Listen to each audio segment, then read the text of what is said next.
I have a degree in mechanical engineering, and I decided to do this. There's a lot of things that help me with this. Systems thinking, thinking about the whole process, how long something can last, efficiencies. I think about how many footsteps, an employee takes. I don't want it makes me upset if people are doing things in a not efficient way, and then there's efficiency versus artistic quality, say really cutting nice vegetables and doing nice Shirazi.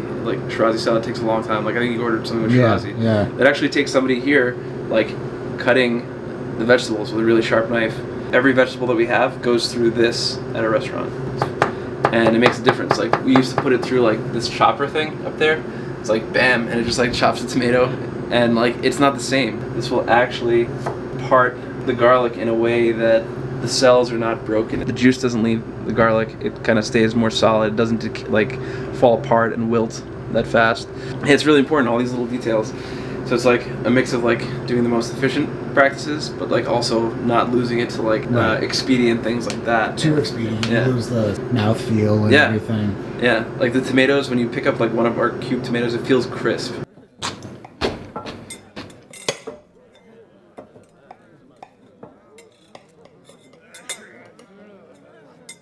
Yeah, it was the first day. I was I gotta do something. It's there was nobody coming in. There was nobody coming in. It was maybe a fifth of our regular business, and I was going crazy, so I decided to make this sign. Yeah. And it kept me occupied, and it kind of grew into more things. I made another sign, and then we banded the restaurants together. It's getting better. It's still hard, but it's getting better. So, how was your week?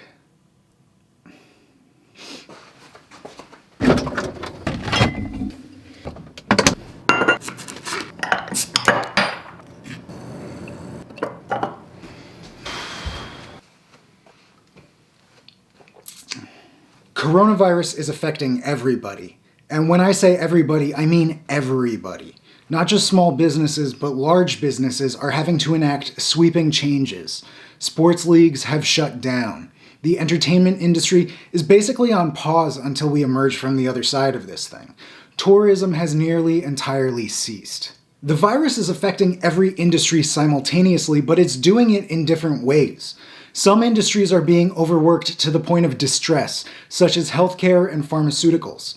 Some industries can adapt comparatively easily, though not painlessly, by moving the majority of their workforce to a work-from-home capacity. I've seen a lot of this in the finance and software development industries. Other industries can't work from home and are trying to continue work by adapting social distancing policies.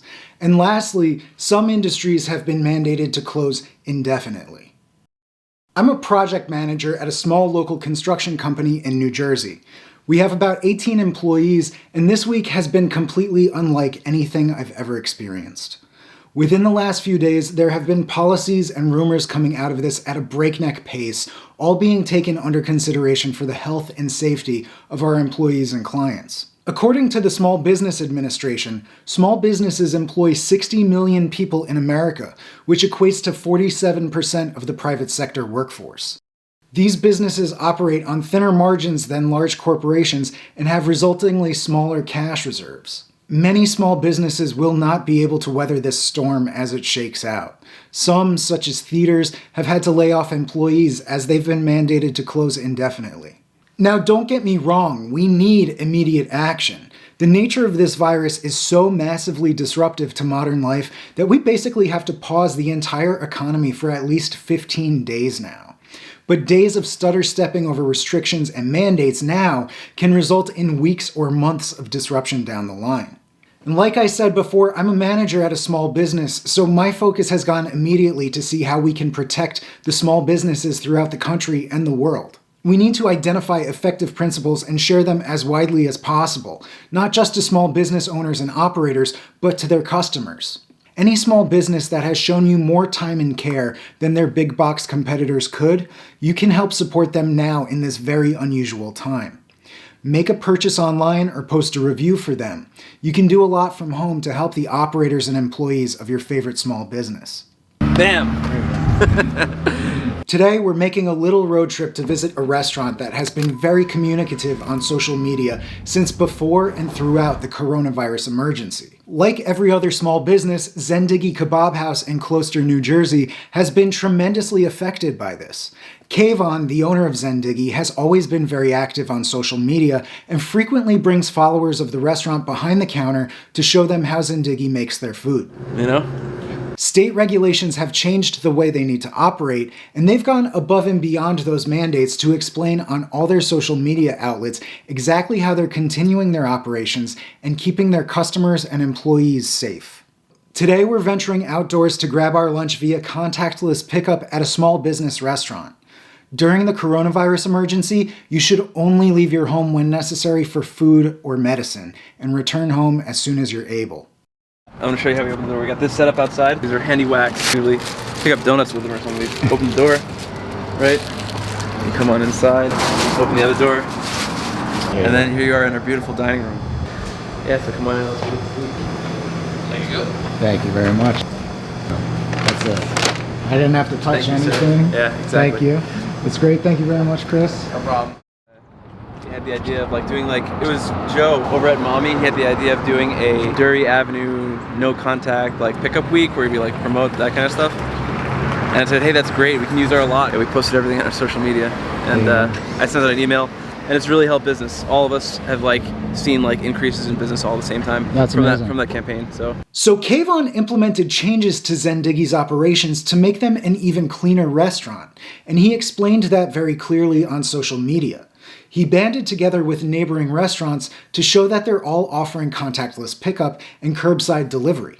Now, Kayvon did something else that I thought was very interesting. He took the step of temporarily delisting Zendiggy on Uber Eats and DoorDash so that Zendiggy employees would be the only people delivering their food to customers' homes. Now, this might sound counterintuitive because more methods of getting his food to his customers would likely help his business, but he did that in order to ensure that the food was going directly from Zendiggy's kitchen to his customers in trusted hands. This results in a customer base with a very high level of confidence. Health has always been number one for us. There's no bigger nightmare for me than to make a customer sick, even in normal conditions. So we're super clean in the restaurant.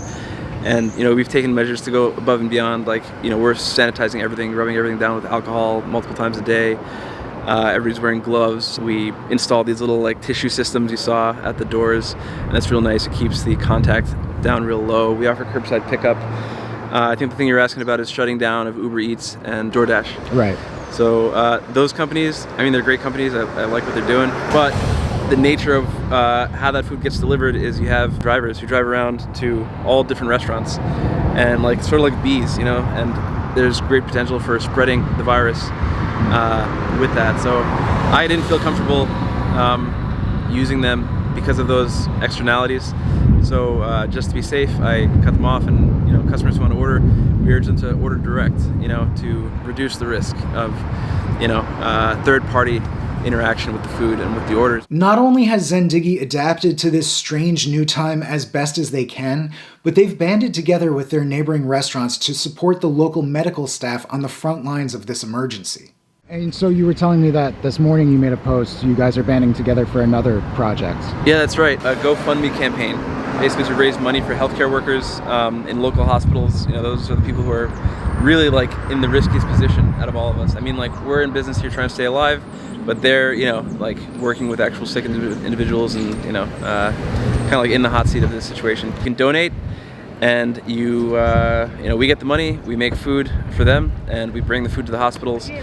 I think it's a nice way to help do a nice thing for the healthcare workers in the community, and also to help support your local businesses so that they can stay around and be here after all this is done, Yeah, certainly. It's the reality, Now, I know this has been a pretty serious video, but that's only because this situation is a large new unknown in our lives. That is no reason to lose hope and no reason to panic. When Kayvon and I were speaking about this uncertainty, he had this to say. Part of it is keeping everybody calm, keeping everybody, on the positive side of things and not freaking out, and doing what's responsible, not allowing fear to just take you away. And things like this are going to happen, whether it's this big and global situation or, small things in your life, and how you approach it makes all the difference in the world, not only to you but to those around you. There's like not only the virus contagion, there's the social contagion of fear and like, you know, behavior. You know, how are you going to behave when the times get rough? You know, are you going to be, you know, an upstanding citizen, or are you going to, you know, everybody steal the toilet paper? You know, so.